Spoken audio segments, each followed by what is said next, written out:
Welcome to Dig, a history podcast.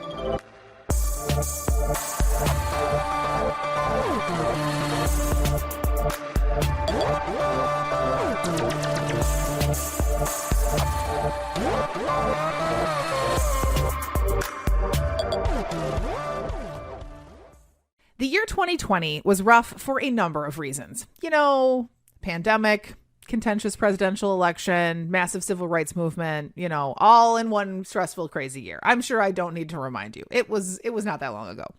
But something else happened towards the end of the year that you might have missed, especially if you aren't in the world of academia. A number of scholars, a surprising number of them historians, were revealed to be white women pretending to be Black or Latinx.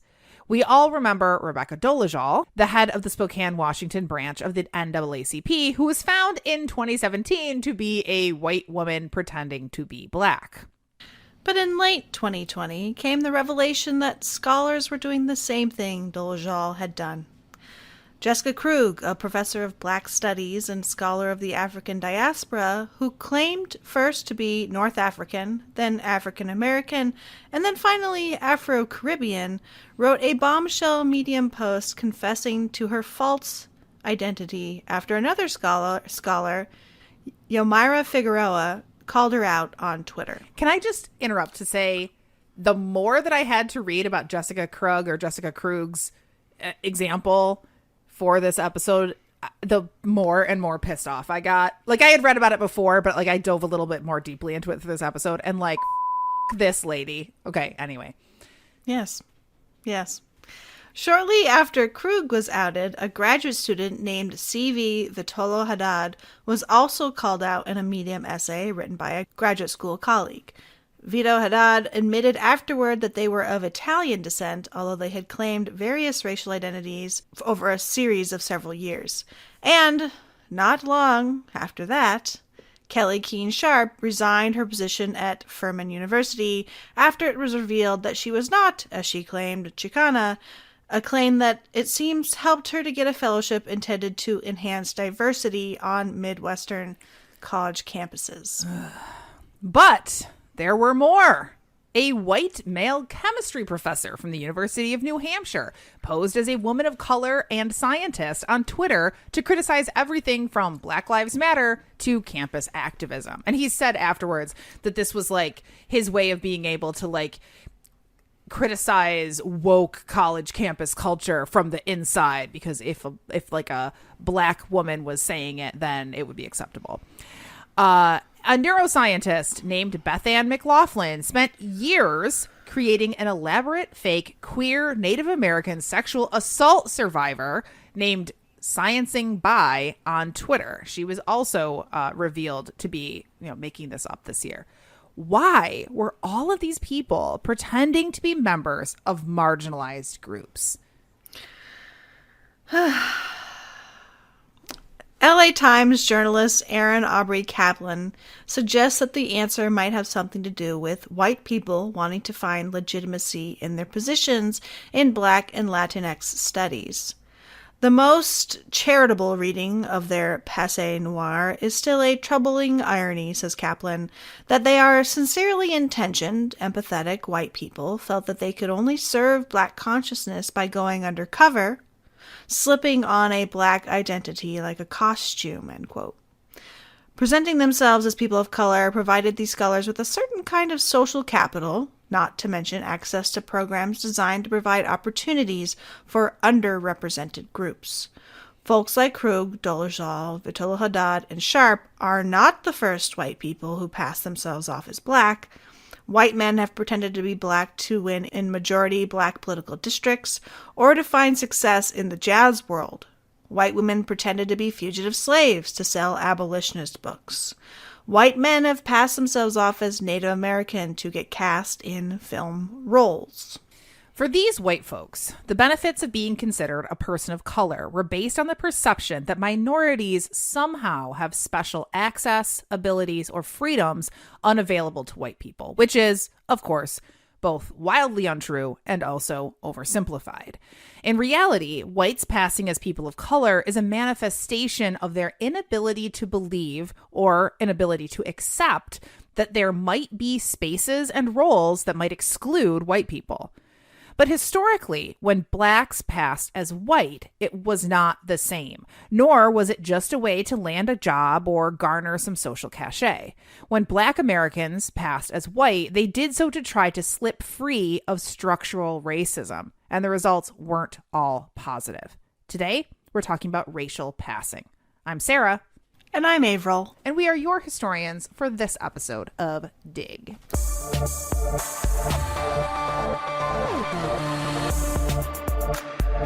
We want to thank all of our Patreon supporters. We're so honored to have listeners from all over the world. We have a global community here listening to this podcast, which is reflected both in our download numbers. Thank you for listening. And also in our incredible auger and excavator level patrons. We want to give a shout out to Colin, Susan, and Peggy, who are right here with us in Buffalo. Lauren and Edward out in Ohio, Denise to our east in Albany, Iris in Washington, Maddie in Texas, Maggie in Oregon, Danielle in Ohio, Lisa in British Columbia, Canada, Agnes in Iceland, Maria in Germany. My goodness, thank you all from the bottom of our little historian hearts. Listener, if you are not yet a patron of the show, it's easy. Check us out at patreon.com/digpodcast to learn more. Before we get started, I want to make a really important note. We're going to be talking intensively about race in this episode. And as a history podcast, we sometimes will use terminology that's no longer acceptable to refer to people of color. I worked really hard to make sure that I edited quotes to take out the most offensive language, and I make note of that in the copy in footnotes, where I've removed an offensive term and put in a more acceptable term, especially because we have to say these things out loud. We'll also always make sure that you know that we're using those terms historically by, making sure that you're aware that it's in a quote, or in some other way, making it clear that we're not using those terms ourselves. But content warning, if those issues or words are uncomfortable for you, just be aware that they do come up. The history of racial passing, a black person passing as white, as we'll mostly be focusing on, that's certainly not the only way of passing, but that's the type of passing we're going to be talking about here today, reveals a great deal about race in America. Passing isn't a solely American phenomenon, of course, but it has been most closely associated with America because of its bipolar system of race. For over a century in the United States, you were either black or you were white. Famously, the one-drop rule, which was sometimes codified into law, but always adhered to socially and culturally, dictated that a person was black if they had even one drop of quote-unquote Negro blood. In other countries, the color line is not literally quite so black and white. Brazil, for instance, has 136 different informal designations of race and 5 official racial categories. And while it's no post-racial paradise, the more complex racial system means that passing is no simple matter. In the U.S., on the other hand, racial categories actually hardened over time. As we've discussed before, I think Marissa had discussed this in a couple of episodes, race was far more fungible before and during the 18th century, when there were several forms of unfree labor, and when race was intertwined with region, ethnicity, class, and status. However, by the 19th century, the entrenchment of race-based chattel slavery meant that blackness became synonymous with slavery and whiteness with freedom. And as historian Allison Hobbs, whose book Chosen Exile we'll be using extensively in this episode, notes, there has never been a real in-between category as in other countries, such as the mixed-race categories of branquinha in Brazil, colored in South Africa, and white in Jamaica. And pause, white in Jamaica is like biracial. That's what that term Interesting. means. Yeah. I didn't know that until I read this book. Excellent. Americans did utilize the category of mulatto on the census until 1930, but the category actually meant very little, since even quote-unquote 1 drop of black blood made you black for all practical purposes. This all meant that the ability to pass oneself off as white was particularly powerful in the United States. It was all or nothing. But that doesn't mean that passing was simple. Passing as white often involved more than just possessing white skin. It meant using skill sets, mannerisms, speaking patterns, costuming, and other artifacts of status to trick not only the eye, but the brain. In the 18th and early 19th century, when racial categories were still relatively fluid, for example, for enslaved people, or in the antebellum North, where slavery had been abolished, passing didn't necessarily mean passing as white, but passing as free. In fact, I think it's critically important, as Allison Hobbs says in A Chosen Exile, to, quote, locate the shift from passing as free to passing as white, because it's immensely revealing of the shifting beliefs about race in the United States. So let's start by looking at passing as free. In the 18th and early 19th century United States, when both race and labor statuses were more complex, passing as free was more important than passing as white. After all, slaves and servants of African and European backgrounds were equally described by the skin tone, ranging from tawny to swarthy to brown and black, a term that was sometimes even used to refer to the Irish. So for a light-skinned person of African descent to pass as white wasn't nearly as useful as anyone of any skin tone being able to pass themselves off as free. Enslaved people could use surreptitiously gained skills like reading and writing to forge passes that would let them move about freely. An enslaved man named Henry Bibb understood that the ability to write could give him the ability to write his own ticket to freedom. As a household servant, he was often entrusted with errands for which his master wrote out a pass. He understood their power and knew that if he could only write, he might be able to forge his own. In his memoir, he recalled, quote, "Whenever I got hold of an old letter that had been thrown away, or a piece of white paper, I would save it to write on. I have gone off in the woods and spent the greater part of the day alone, trying to learn to write myself a pass." In the 1830s, Frederick Douglass pinned his hopes for freedom on his ability to write. As a child, Douglass was taught to read and write a little bit by a mistress, Sophia Auld, until her husband told her to stop, after which she not only stopped, but endeavored to make sure that he never learned. After that, Douglass strove to teach himself, first by paying close attention to the markings ship carpenters scrawled on timber, then by sneaking away his owner's son's instruction books. Quote, "I wished to learn to write," Douglass later explained, "as I might have occasion to write my own pass," which he intended to use to escape bondage. Masters knew that the ability to write was key to escaping slavery. After all, that's why Frederick Douglass's master moved so quickly and decisively to shut down his wife's attempt to educate young Frederick. In runaway slave ads, owners warned slave catchers that their enslaved people had the ability to write to explain away any passes that they might display, or complained that their bondspeople had duped others to forge passes for them. The ability to read and write might also give their escaping property the ability to go even further, finding work, reading maps, or writing out freedom papers. Writing made passing as free possible. According to historian Jill Lepore, quote, "To write was to defy bondage," not only in that it provided the ability to escape slavery, but that it provided the ability to assert humanity. After all, both Henry Bibb and Frederick Douglass used their writing skills to pen narratives which testified to their talents and helped to turn the public against the institution of slavery. If writing allowed enslaved men and women to pass as free, so too did swagger. Part of being free was acting the part to evade the interest of slave catchers. For example, fugitive slave Isaac Williams and his comrades relied on simply projecting freedom to keep them from being questioned by slave patrols. Quote, "All of us lit our cigars and put on our hats on one side of our heads as though we were on a lark together," he later recalled. "Banks and I strolled along together in a free and easy sort of style. This would be about the last thing the authorities would expect in runaways. We passed along the elegant streets, looking everybody in the face and acting as though we feared nothing. We were not suspected in the least. Not one person asked the band for their papers that night. It's not surprising, then, that runaway ads often complained about slaves being, quote, artful, cunning villains who make use of every specious and fairy tale to induce belief of his being a freeman. I think the frustrated whine of the slaver in the runaway ad there is particularly telling because it captures one of the big issues at the center of passing as a quote-unquote problem in America. It was about tricking people who were ostensibly in power. Isaac Williams was able to pull one over on observers just by being a great actor.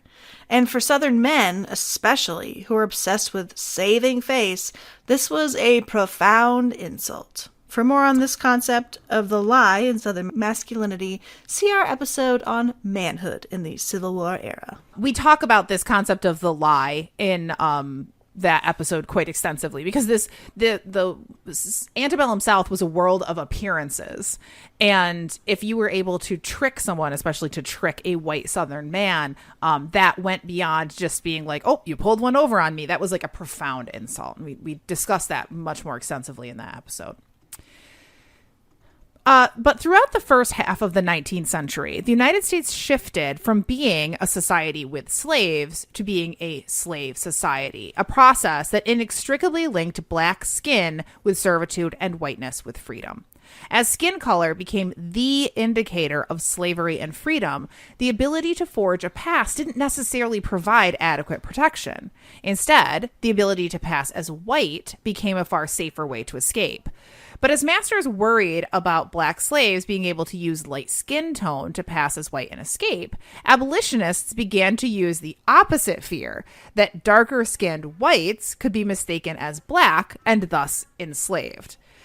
For abolitionists, the moral panic that arose from the fear of such quote-unquote white slavery was useful, if not because it was realistic, because it really wasn't, but because it was a way of marshaling support for the cause of abolition. First, there was the fear that white children might be wrongly enslaved. Stories appeared in antebellum newspapers about white children kidnapped from orphanages in northern cities and then sold into bondage, and white babies hidden away in slave cabins to hide extramarital affairs. But the idea of white slaves was also used as a euphemistic way for abolitionists to talk about one particular horror of slavery, the sexual violation of enslaved women.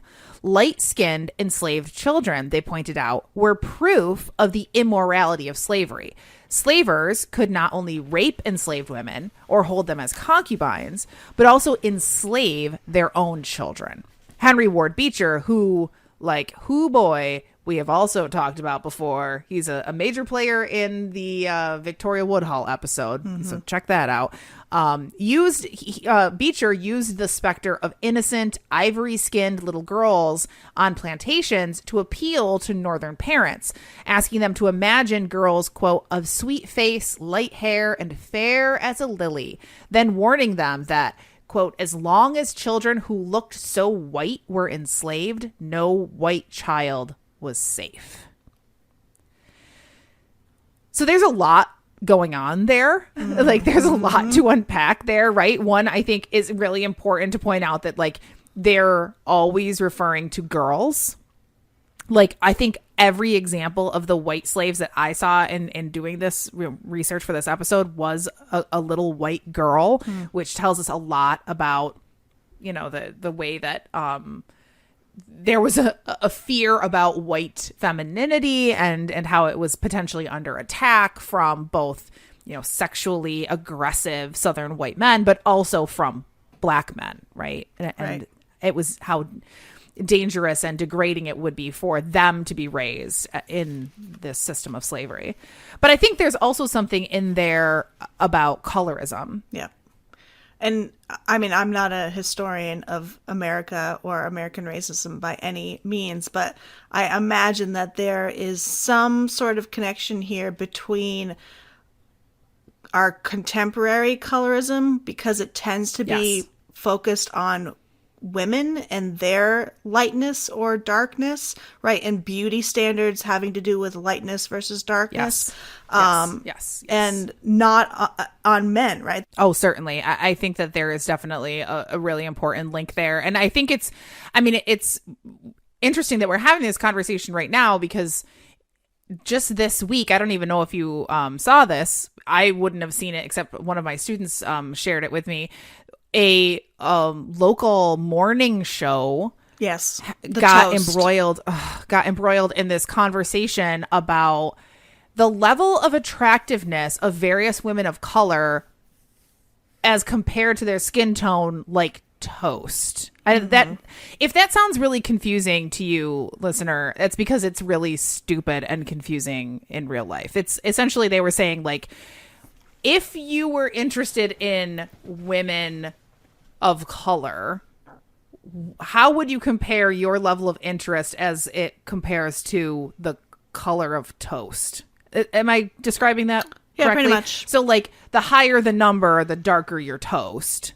And one of the guys, I didn't even bother to learn what their names are, but one of the guys was talking about, like, well, I'm sort of, like, mostly attracted to, like, a Halle Berry, who would be like I don't know, I can't remember what they said, like a 3 or something. But I wouldn't be attracted to Serena Williams. And I again, just as you said, I think that's very telling because who has gotten much more racist vitriol directed at them, Halle Berry or Serena Williams? Serena Williams, right? So this is absolutely something that is unfortunately a very contemporary issue as well. Although Halle Berry, if you're listening, we don't know your struggle, so please don't think that we. Oh, sure. No, I mean, don't like, think you haven't experienced racism. Of course not. No, I just mean that, like, Serena Williams has very famously been the public attacks. Yes, exactly. Right. Absolutely. So to get back to this, sorry for that long tangent there. Yeah, I mean, I know that was, like, tangential, but I also think it was important to kind of unpack. Yeah. Because so much of this episode has to do with the relative privileges that light-skinned individuals had. And I don't mean to make that sound like they didn't have struggles. They did. It's just that was an additional tool that light-skinned people had that darker-skinned people didn't have. So colorism certainly is at play in this episode. Right. Or at least that is a tool that white people use to further divide that as well. an enslaved class of people. Absolutely. Definitely. So, of course, once whiteness became synonymous with freedom, it meant that light-skinned slaves could use their appearance to help them escape. One very famous example is the story of William and Ellen Craft. Both William and Ellen were born into slavery in Macon, Georgia, where they were owned by different masters. Ellen was the daughter of her white master and an enslaved woman who herself was biracial. As a result, Ellen was very light-skinned and sometimes even mistaken as a member of the white family.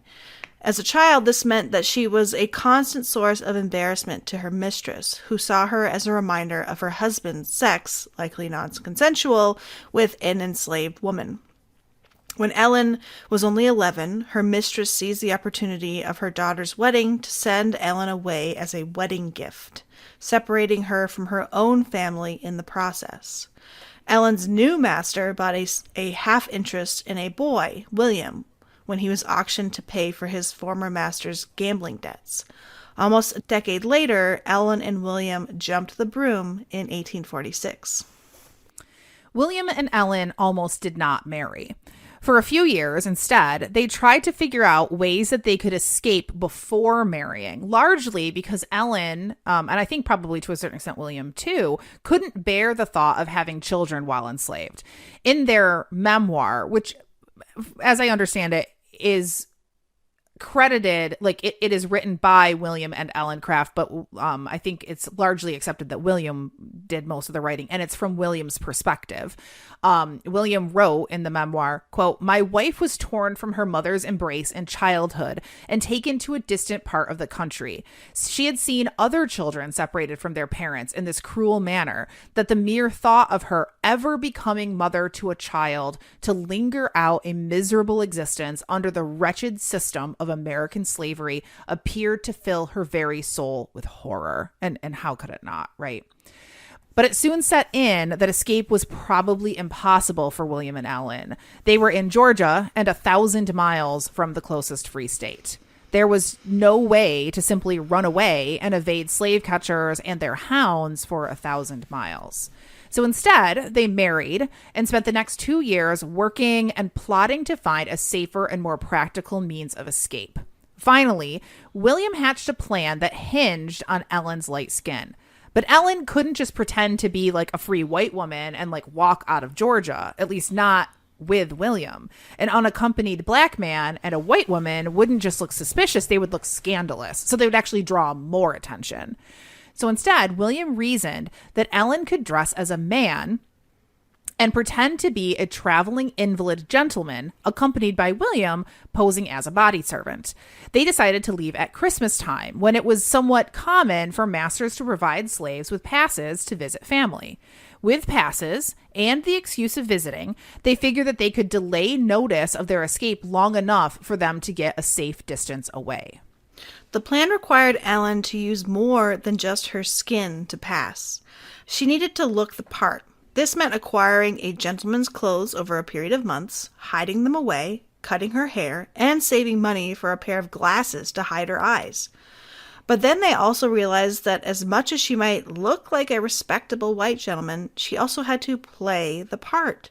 She needed to be able to exist around other respectable white gentlemen convincingly, which Allison Hobbs notes, quote, required a nuanced understanding of Southern social and gender norms, thus revealing the crucial linkages that passing forged between race and class. Ellen knew that she would have to mask her inability to read and write. Illiteracy would be a dead giveaway. She devised a way of pretending that her right hand and jaw were wounded and wrapped them up with bandages and poultices. Once, when a friend of her master happened to sit next to them on the train, Ellen had to pretend to be deaf for hours so that Ellen wouldn't get trapped in small talk. For most of their journey, Ellen was able to use her injured hand as an excuse to ask hotel clerks to sign for her. And in one instance, her ability to emulate white Southern masculinity got them out of a tight spot. When a steamship clerk refused to sign for Ellen, just as the couple thought it was time to panic, a man that Ellen had met on the train walked up and chastised the clerk for giving her a hard time. The man insisted that he knew Ellen's kin like a book. Afraid to cross a wealthy planter, the steamship captain personally signed for Ellen and later apologized, saying, quote, "It was not out of any disrespect to you, sir, but they make it a rule to be very strict in Charleston. I have known families to be detained there with their slaves till reliable information could be received respecting them. If they were not very careful, a damned abolitionist might take off a lot of valuable slaves." Ellen's ability to fully embody the role of white master also hinged on her ability to treat her husband like a slave. Over and over, fellow travelers suggested to Ellen that she was too kindly towards William. One military officer said Ellen was, quote, very likely to spoil his boy or her boy by saying thank you to him. I assure you, sir, nothing spoils a slave so soon as saying thank you and if you please to him. He then reprimanded his own enslaved man harshly just to demonstrate to Ellen how she should best keep her slaves in line. It was an enormous relief when Ellen and William finally arrived in Philadelphia, where they quickly got assistance from the Underground Railroad.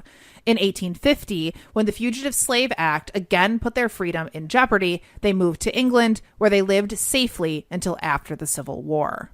Passing as free, or as free and white, was useful in the years before slavery ended, when the goal was getting out of bondage to a free state.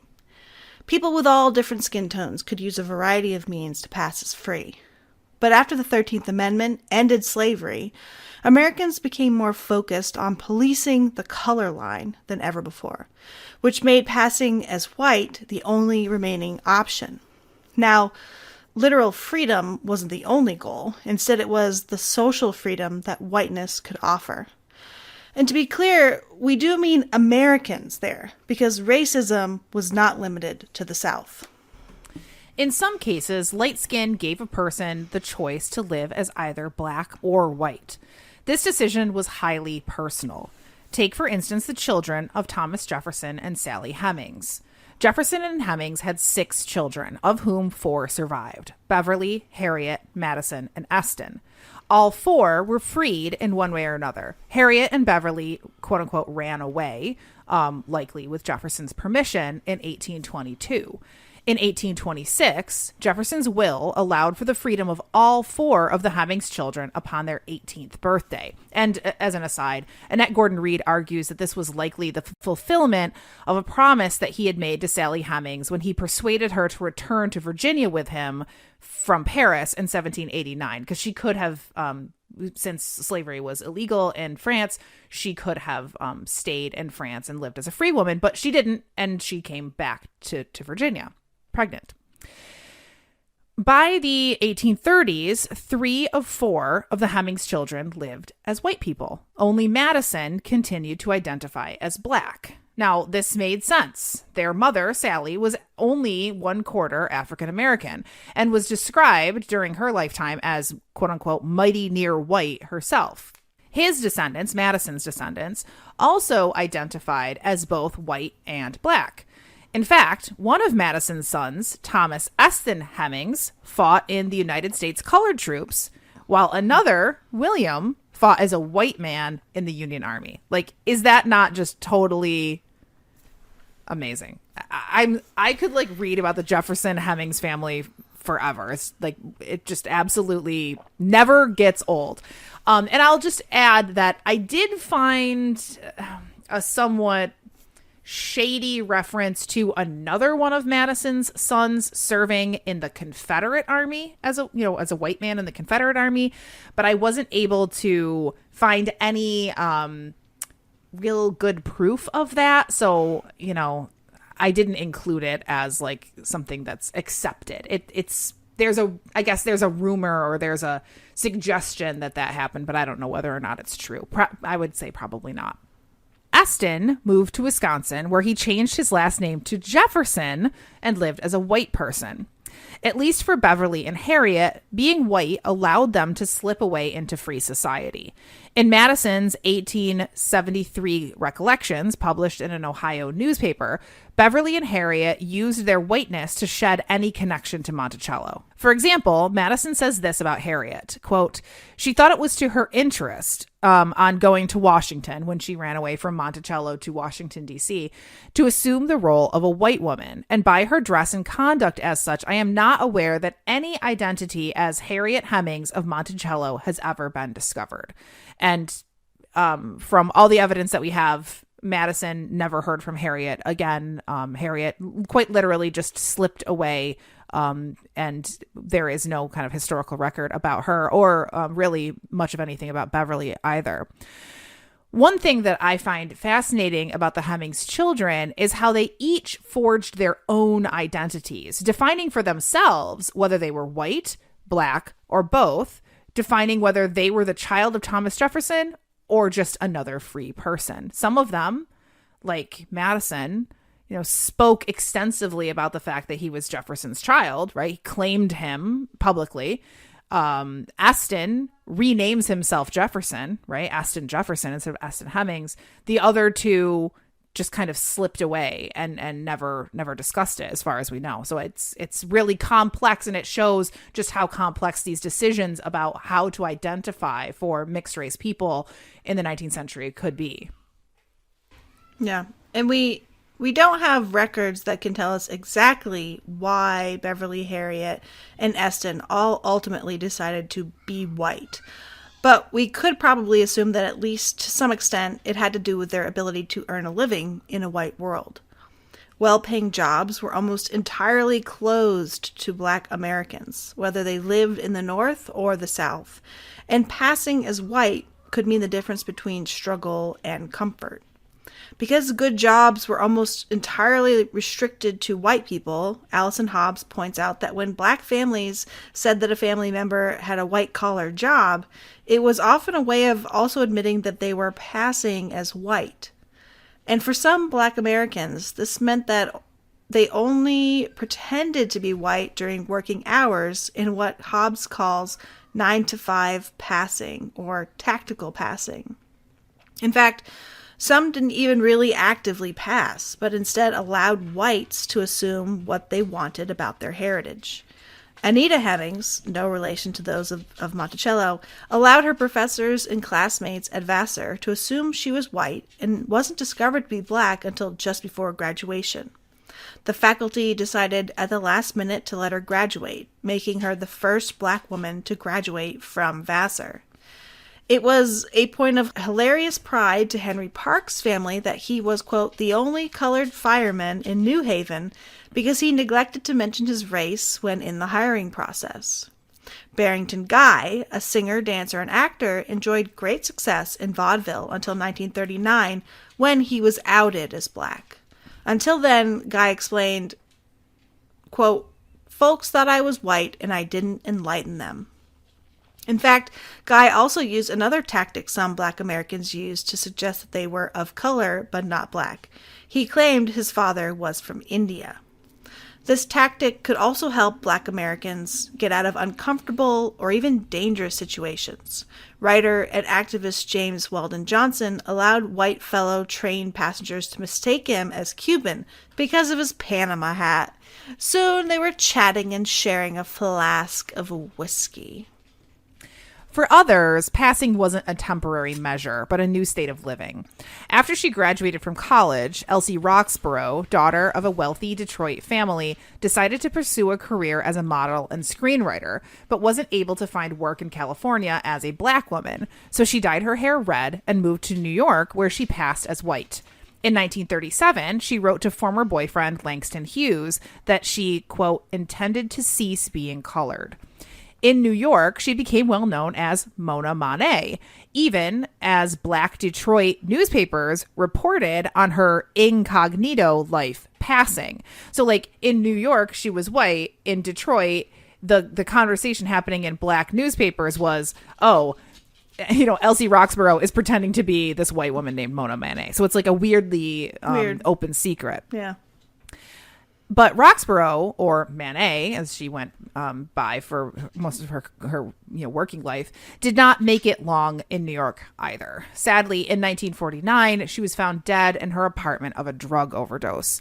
Her death certificate listed her as white. After her death, a cousin revealed that the family was actually split by the color line. More than one member lived as white, or as one cousin stated, quote, was on the other side. And this is language that was commonly used, especially in the 20th century. Passing over to the other side, or being on the other side, was a way of referring to the color line as an actual thing that split people into white and black. Elsie Roxborough's passing was well known in her hometown of Detroit, and she even kept in touch, however loosely, with some of her black family and friends. But others who chose to pass felt that the only way to be successful was to cut off any ties with their former black lives.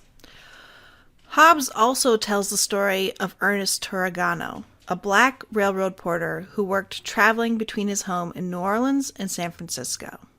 After a couple of years, Turrigano, who was married and had a child in New Orleans, set up a secret second home in San Francisco. He slowly established a new white life, first studying law and establishing a practice in San Francisco, and finally, by 1915, abandoning his former family altogether.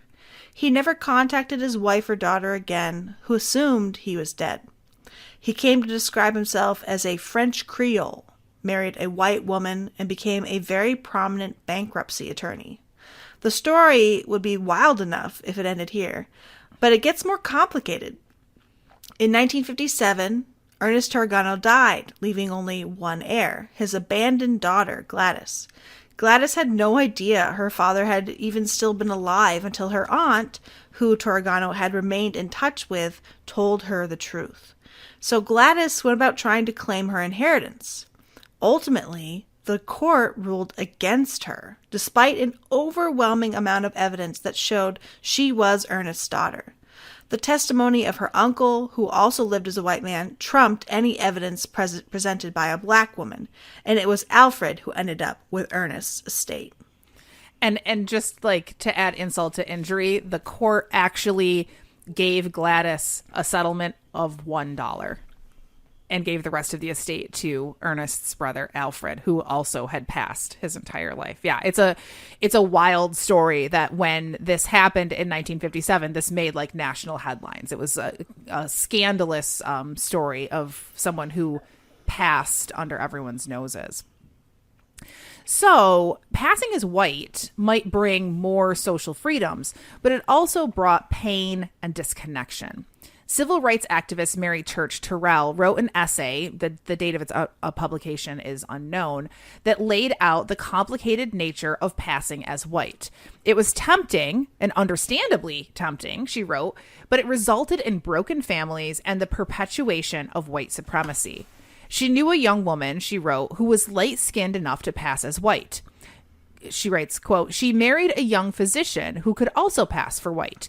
He suddenly decided that he would shake off the body of this dusky death, so to speak, and cast his lot with the dominant race. When he revealed his plans to his wife, she told him that she would rather live on a small income, if necessary, than have a large one if she were obliged to forsake her family and friends," end quote. Her husband couldn't be dissuaded, though, and abandoned his wife and daughter. "I could not help but wondering," Tyrell mused, "how the husband and father could have summoned the strength and the courage to bid them goodbye." This is reminding me of the book that you did not read for our last book club meeting, The Vanishing Half, which is all about a family that is sort of broken in two because they're from the like whitest black town in some southern state. It's all made up. It's like near Virginia or something. But one of the daughters of this particularly white, light-skinned family, she moves to California, passes as white, and just abandons her twin sister and her mother and never speaks to them again. Yeah. But her other sister had a dark-skinned baby with a black man in DC who turns out to be like abusive, so she ends up back at their hometown, and then that daughter who had the darker skin ends up meeting her cousin, who is obviously just a white girl in California, and it's really interesting. Yeah. And I think it reflects a lot of these themes that you're pointing out here with these 19th, early 20th century sources on passing and the disruption that it creates for families. Yeah, absolutely. And I think one of the things that Alison Hobbs really does a great job, I think, in this book, A Chosen Exile, of demonstrating is that the concept of passing is all about there being a strict bipolar racial system, right? That there is white and there is black. But that all of these examples show just how complicated this actually is, right? Like the cousins that you're mentioning, where one is darker skinned and one is lighter skinned, like the lighter skinned one living as white, but then there's also this kind of like unspoken, concept that like, well, they're not really white, right? Okay, so like, what counts as white then, right? Like, right? What is But her mother, the light-skinned cousin, she never tells her daughter that she's got this black family back in the East Coast. Right. So it's wild because that girl grows up I'm white. She treats dark-skinned people very poorly, drops N-bombs and all this other terrible stuff. But then ends up sort of through her cousin learning the truth of her family origins. Yeah. And that's like just shakes her to her core. I bet. Yeah. In fact, we'll talk about an example in a little bit that's very similar to that, where, children were raised not knowing that they were not white as they assumed their whole life. Right. Yeah. I'm assuming that the author of Vanishing Half is drawing on all this historical examples. Probably. Yeah. I mean, some of these examples were quite famous. Yeah. So anyway, and another example, Langston Hughes, the intellectual leader of the Harlem Renaissance, articulated the pain of passing in a powerful epistolary short story called Passing. In it, a young man named Jack writes a letter to his mother, apologizing for pretending not to know her when they passed each other in the street. Isn't that sad? Oh my God. It's such a sad story. And he did it because passing made his life easier. It allowed him to earn $65 a week in an office job and put him in line for a promotion. Jack had always been mistaken for white, he reminded her, so it wasn't hard to pretend, but it was still hard.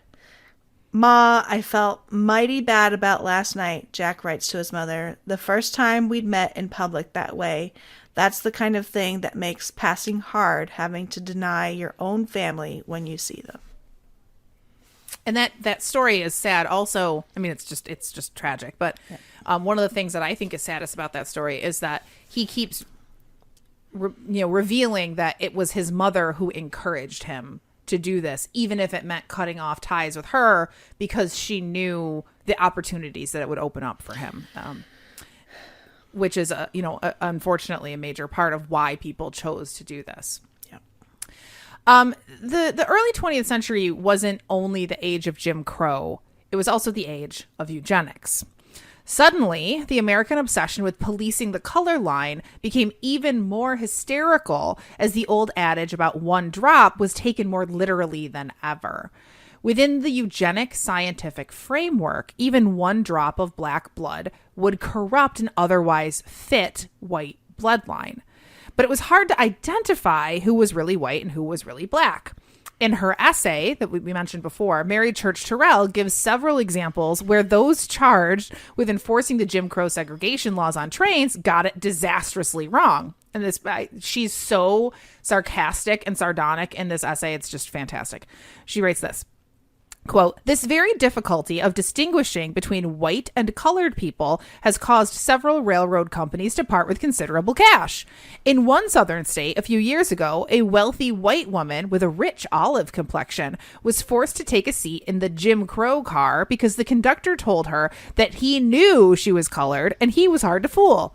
Her husband sued the railroad company for $50,000, but compromised on $20,000. Oh my God. In Kentucky, a white man was forcibly ejected from a coach set aside for people of his own race and placed in a Jim Crow car. The railroad company paid him $10,000 for making such a terrible blunder. That the courts consider it a disgrace and a misfortune to be colored is shown by the large amounts cheerfully awarded in order to heal the wounded feelings of white people who have been mistaken for colored. A colored man, who is much fairer than the average Caucasian, was once forced out of a Jim Crow car where he was conversing with people, in which the conductor insisted he belonged. When he sued the railroad company for this insult, 1 cent was considered sufficient to heal the wounded feelings of a colored man who had been falsely accused of being white. End quote. Like, Mary Church Tyrell is just like fire in this essay. It's great. Yeah. This ambiguity didn't stop eugenicists from working incredibly hard to prevent any and all miscegenation. Walter Plecker was a fiercely eugenicist doctor who worked as the Virginia State Registrar of Vital Statistics from 1912 to 1946. He was an active member of Virginia's Anglo-Saxon Clubs, a white supremacist political organization that lobbied hard for anti-miscegenation laws. The club, with Plecker's help, worked to get Virginia's infamous 1924 Act to Preserve Racial Integrity passed. As soon as the law was passed, Plecker devoted essentially all of his energies to ensuring that not a single colored person could pass as white and contribute to the corruption of the quote-unquote true white race. Plecker instituted a policy that asked Virginians to register voluntarily with the Bureau of Vital Statistics declaring their racial identity. But while it was technically voluntary, a registration was required for children to attend school, and for men to register for the draft, and for people to marry. So it wasn't voluntary. That's not voluntary. Right. As people registered, Plecker tirelessly investigated claims of whiteness. He told county clerks to slow walk marriage licenses until the racial histories of the betrothed could be extensively researched. One young woman received a letter from Plecker that interracial marriage was illegal and that she should, quote, immediately break off entirely with this young mulatto man that she believed was white. Plecker, through his research, believed he knew otherwise. He wrote to doctors and midwives who delivered babies, reminding them that it was against the law for them to declare a baby white on a birth certificate without definitive proof of its racial purity. He wrote to a midwife named Mrs. Cheatham to insist that she had misclassified a biracial baby as white, saying, quote, "This is to give you a warning that this is a mulatto child and you cannot pass it off as white. See that this child is not allowed to mix with white children. It cannot go to white schools, and it can never marry a white person in Virginia. It is an awful thing." Ugh, this guy was cuckoo bananas. Gross.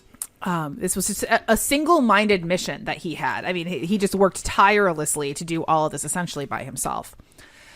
He even wrote to cemeteries, alerting them that they had unwittingly interred black people in their all-white cemeteries. This is from one letter. Quote, "We are giving you this information to take such steps as you deem necessary. You probably know whether the state law permits use of a white cemetery by colored people. It might prove embarrassing to meet with, I'm inserting the term black people, visiting with one of their graves on an adjoining lot." Famously, or perhaps I should say infamously, Virginia had an exception to the Racial Integrity Act. If a person could prove that they had descended from John Rolfe and Pocahontas, and therefore had Pocahontas's Native American blood, they could not be considered impure. So in other words, if they had, some amount of Native American ancestry that they claimed that they could show with whatever evidence they had, that Native American blood came from Pocahontas herself, then that was considered good rather than proof of impurity. This, what was called the Pocahontas exception, was largely created because it was fashionable for Virginia elite to claim to be descended from Pocahontas, who had been, by this point, famously mythologized into a light-skinned Indian princess. Plecker, though, was even enraged by this ridiculous exception in the belief that it would just be used as a loophole for black or mixed race people to claim to be white. He was intent on investigating those claims, even if it meant researching family lines and census records going back more than 75 years. And side note, my mom is super into genealogy, and she's been doing this extensive genealogical project on our family. And she's been working on it for years and years, and has Ancestry.com and Fold3 and all of these different newspaper databases. And she still, has a hard time tracing individuals. How did this guy think that he was getting, how did he do this much research, genealogical research on people to prove or disprove their racial identity, right? I mean, it's just absolutely crazy. Ugh. Well, he was a public official too, so yes. He's doing this all on taxpayer dollars. That's exactly right. Yep. That's how white supremacy works. After World War II, Allison Hobbs argues that something shifted. Stories of several individuals and even whole families who came out as black after passing as white made national headlines, and instead of sparking widespread rage and horror, were treated as evidence of racial progress. The most famous was the story of the Johnstons, a popular and well-respected family in Keene, New Hampshire, who lived as white. Albert and Tyra Johnston and their 4 children were pillars of the community, accepted in all the local civic organizations, and Albert was a successful physician. But when Albert Johnston applied to join the Navy Medical Corps during World War II, the Navy somehow figured out he wasn't white. Though he was still able to keep that knowledge under wraps, it was a crack in Albert Johnston's commitment to staying white. The Johnston children did not even know that they were really black, and so when the oldest, Albert Jr., made a disparaging remark about colored people, it wasn't surprising, but it crossed a line for Albert Johnston Sr. Albie Jr., when describing... Did you just say Albie? I did. Okay, that's fine. I'm just going to... It's good. I think he's an Albie. It's good. Yeah. I like it. Albie Jr., when describing a friend from school, said that the boy was popular even though he was colored. And Albert Sr. shot back, "Well, you're colored." The boy, unsurprisingly, was shocked, and Albert Sr. and Tyra spent the next several hours telling Albert Jr. about his real family history and their reasoning for passing as white. When they later told their younger children, the word soon traveled to the rest of the town. The story became a sensation, not just in Keene, but nationwide. Soon, Life magazine, Look magazine, Ebony magazine, and Reader's Digest, several of the nation's most popular and widely read magazines, picked up the story. Each magazine marveled at the family's normality, at how seamlessly they were able to insert themselves into white society. The subtext, of course, was that there was something different about Black people beyond simply their skin color, something that should have set them apart and make them obvious. The Johnstons' success at being white in Keene, however, proved that that wasn't true. Moreover, to one degree or another, each story framed the local community's tolerance of the now Black Johnstons as evidence of a change in America's opinion on race. The story so entranced Americans that it actually became the basis of a movie called Lost Boundaries. Oh, I've never seen it. Have you seen it?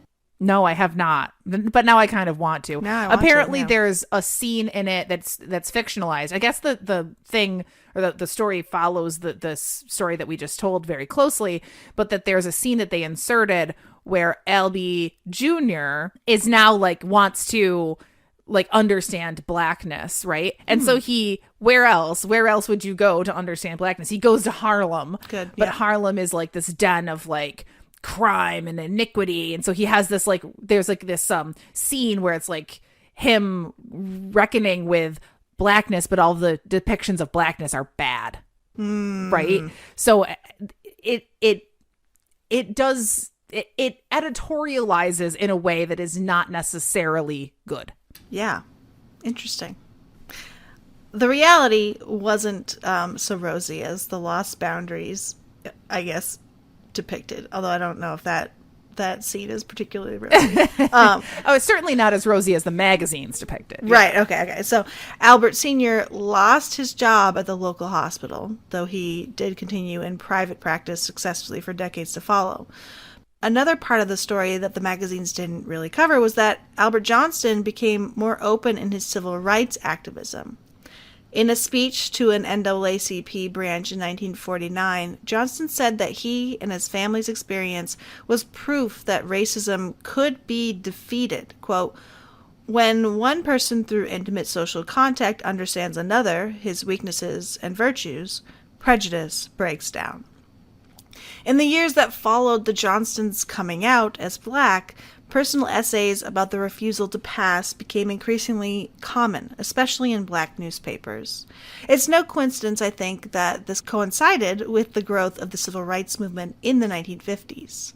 While there had always been a Black resistance movement and efforts to increase Black Americans' pride in their race, the organized movement garnered more national awareness and support. Passing became less common as Black Americans demanded civil and political rights as Black people. And apparently it became more common for white people to start passing as Black. Right. So that's what I want to understand. And I tried to when I decided to start this episode with these stories like Jessica Krug and Kelly Keene Sharp and these other folks, I guess I kind of expected to find more essays unpacking why it is that white people are passing now as people of color. And I couldn't really find much other than that one LA Times column, which talked about what the journalist called passe noir, which I think is really interesting. But I really want to know more about this. I really do agree with Erin Aubrey Kaplan's, estimation that it has something to do with white people, trying to find legitimacy. I feel like there's a certain amount of belief that being a person of color lends you social capital in academia. I mean, that's one thing that I think is going on here, but I don't think that that's the whole story. I don't know if I have an answer for that, but do you think that there's a sense with some of these individuals that they're looking for social capital, not specifically to take advantage of the affirmative action system, right? Which I think is probably some of these people are doing that. But instead to try and gain social capital within the communities that they're studying, right? Like, yes, that's what Erin Aubrey Kaplan suggests. Yeah. If you want to conduct an oral history, it's going to be easier to make connections and have people trust you if you are an insider, right? Like that's like a common concern in oral history methodology. And otherwise you'll be very limited in your sources. But I think, and some of these scholars were writing about the communities that they were studying, right? Like Jessica Krug was more or less, I mean, she adopts several different racial identities over several different years. So like, it's kind of hard to say, oh, well, it's because she studied the African diaspora, right? Because she didn't always identify as of African descent. But Kelly Keene Sharp studied Black Southerners, and she identified as Chicana. And so I think there is an element of that there, certainly. But then, there's like something else going on. Like what Rachel Dolezal, right, spent all of her working, or a lot of her working career working in organizations like the NAACP. Right. And I guess, being Black, calling herself Black, made that, I guess, make more sense to her, or I genuinely don't know.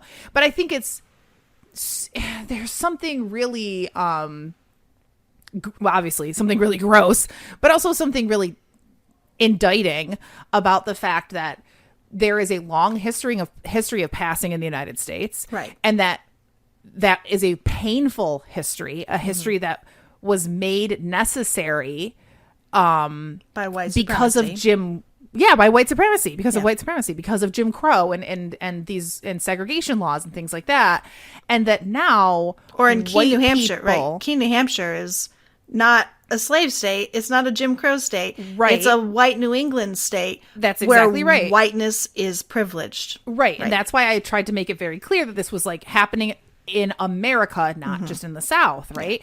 But then now we have these white academics who are incredibly privileged, right? Yes. Like they got these jobs. They like, it's hard to get a job in academia. They got these jobs. Not all of them got them because they claimed to be have a minority status. But there was still something that made them feel that they had to claim yet more. Right. And so it's a perverse inversion of this passing. Yeah. This long and complicated and often really tragic history of passing. Yeah. I don't know the answer. I mean, there's got to be some sort of psychological analysis of these people.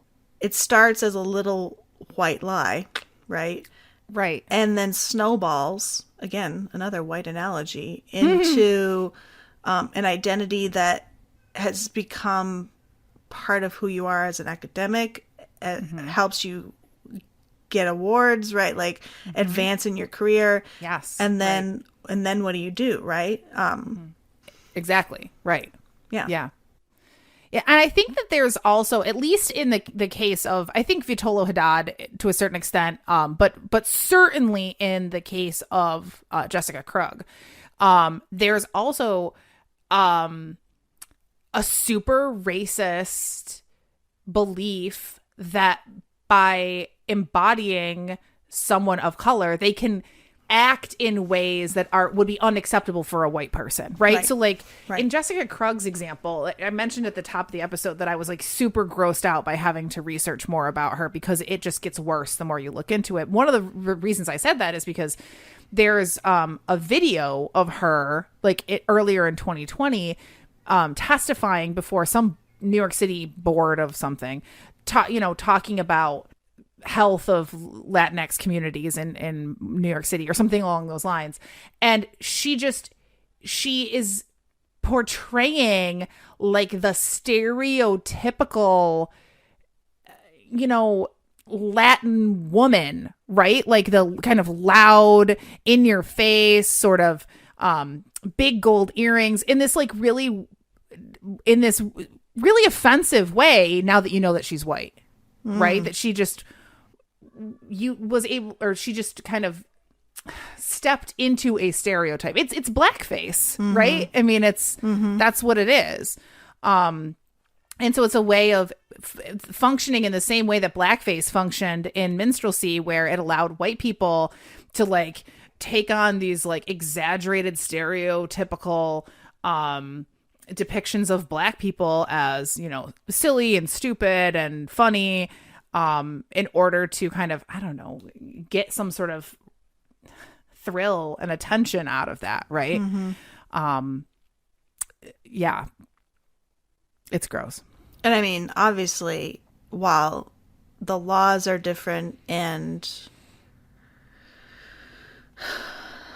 there are different, we've had some changes in the racial hierarchies of America, the white supremacy that created the opportunities for minstrelry to be funny and acceptable, they still exist to somehow, facilitate these white people passing as black for their own, gain.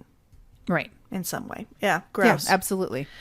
Yeah. So it's still, all of this is still in, kind of with us, but in bizarre new ways that I hope that, if you listeners, if you know of great articles on this issue, please send them to me, because I genuinely want to know more. Yeah. And, there's only so much theory that you can delve into when doing the research for an episode. So I'd love to read your suggestions if you have them. Yeah, absolutely. So, and I just before we go, I want to just mention that one of the reasons I opened the episode with these stories about white people, largely white women, right? White women academics playing themselves off as people of color, was because in a episode that I released in 2020 on sort of African and African American foodways, I thanked Kelly Keene Sharp at the end of that episode, because she was in contact with me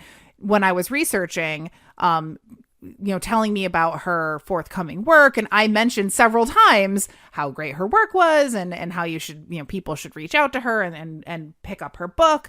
And of course, had no idea that she was posing as Chicana and that was not accurate. So when the, story broke that she was doing that, I was really stunned and immediately, kind of wished that I could go back in time and take her out of that episode.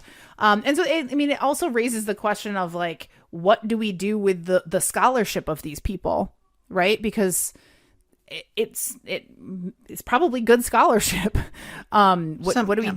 Yes, I have not personally read. I honestly, even for that episode, as I mentioned when I mentioned her in that episode, I did not get a chance to actually read her work. But Jessica Krug's work is highly, was, won a bunch of awards and stuff like that. So, what do you do with these scholars after they've been disgraced in this way? And this is a question that's bigger than this too, bigger than the issue of race, but also in recent years, scholars who have been accused of sexual, assault and right. Sexual harassment. What do you do with their work? So anyway, I just wanted to mention that, that I guess I'm sorry for highlighting Kelly Keene Sharp on the episode. I know it's complicated, but it seems gross now that we have an episode that so strongly kind of is connected to her. I forgive you.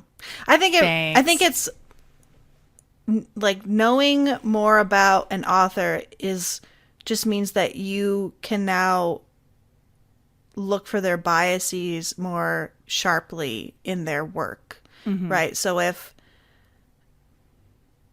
if there is a misogynist element in an author's, personal life, undoubtedly that's going to make itself present some way in the way that they write, what they write about, the questions that they ask, right? So I think we can probably ask the same questions here about these people who are appropriating cultures and ethnic identities that are not theirs to do that with. Yeah. I think that's a good way of saying it. I think that in a way, saying that they are passing is almost an inappropriate way of putting it, right? They're appropriating culture, right? I think that's probably a much better way of framing it. Yeah. What they're doing is not kind of sneaking under the radar. They're stealing. Right. Yes, absolutely. Yeah. Yeah. That's a good way to end. Yes, so, it is. Everyone, thanks for listening. Sorry, I got kind of sad there at the end. I mean, a lot of this was kind of sad, but anyway, be sure to follow us on Facebook and Twitter. Share your reading lists with us on Twitter or Facebook. You can join our Dig Pod Squad on Facebook or follow us at dig_history on Twitter. And if you're looking to look sharp this summer season, be sure to get your hot tanks with Dig History exclusive designs on our TeePublic store, which you can find the link to our swag store, as well as transcripts and bibliographies for all of our episodes at digpodcast.org. We also have resources for our educators out there and a for educators section of our website, also at digpodcast.org. Please, if you are looking for specific materials or if something would be useful to you, let us know. Just send us an email, hello@digpodcast.org, or tweet us or post on Facebook. We are listening, and we want to make our work as useful to educators as it is entertaining to non-educators, the life learners out there. All right, thanks for listening. Good job. Go buy some onions. This podcast was produced by the historians of Dig, Elizabeth Garner Mazurek, Sarah Hanley Cousins, Marissa Rhodes, and me, Averill Earls.